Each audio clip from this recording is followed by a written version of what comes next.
دينك نجاتك. قناة سلفية دعوية على منهاج النبوة. جزاكم الله خيرا وأحسن إليكم. يقول هذا السائل: إذا أنعم الله علي بنعمة فلم أشكرها حق شكرها بل استخدمتها في معصية الله، فكيف أسترجعها بعد توبتي من المعصية؟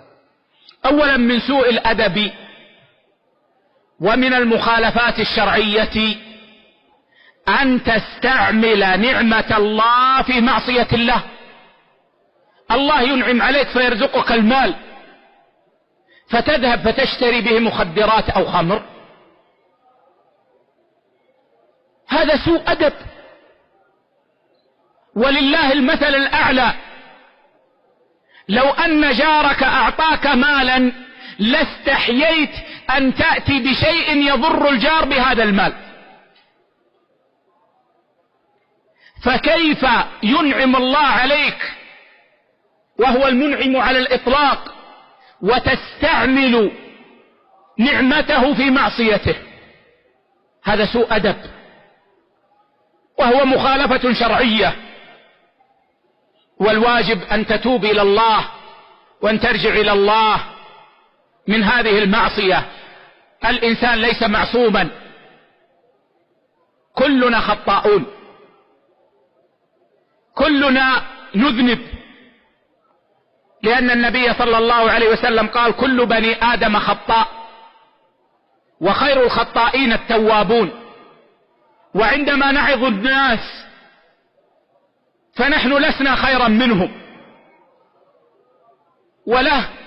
ولكن محبة للناس وإقامة لدين الله نعظهم ونخوفهم ونرجو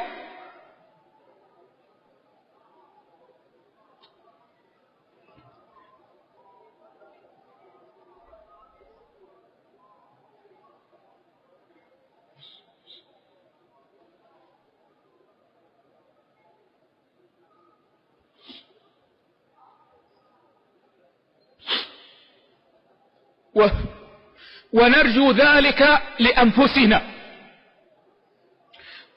وأن نخاف الله وأن ننزجر وأن نترك المعاصي. كلنا خطاؤون، ولكن يذكر بعضنا بعضا بالتوبة والرجوع إلى الله سبحانه وتعالى. ومن تاب فليبشر. إذا تبت يا أخي، أول البشائر أن الله يفرح بك، يفرح بتوبتك. ومن أنت أيها المخلوق حتى يفرح الله بتوبتك؟ فالله يفرح بتوبتك ويبدل سيئاتك حسنات. وإذا فعلت ما عليك فاستبشر بما عند الله، فالله جواد كريم. واطلب النعم من الله واطلبها بطاعة الله، وإن لم يعطك الله ذات النعمة فقد يعطيك ما هو خير منها مما ينفعك في دنياك وأخراك.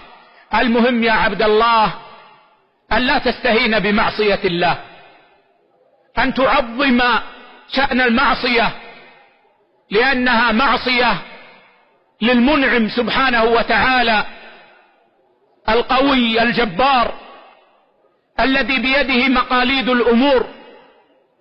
إن شاء جردك من النعم في الدنيا،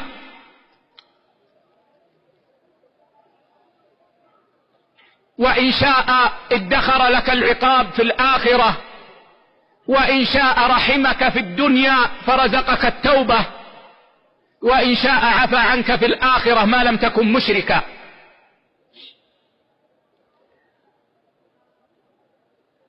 فاصدق الله واتق الله حيثما كنت، وإذا زلت القدم فعليك بالندم، وأتبع السيئة الحسنة تمحها، وتب إلى الله واستغفر الله، ستجد الخير من الله. ولعل في كفاية كفاية، والله أعلم، وصلى الله على نبينا وسلم. في ظل طوبى رفيعة مبانيها، دلالها المصطفى والله بائعها، وجبرائيل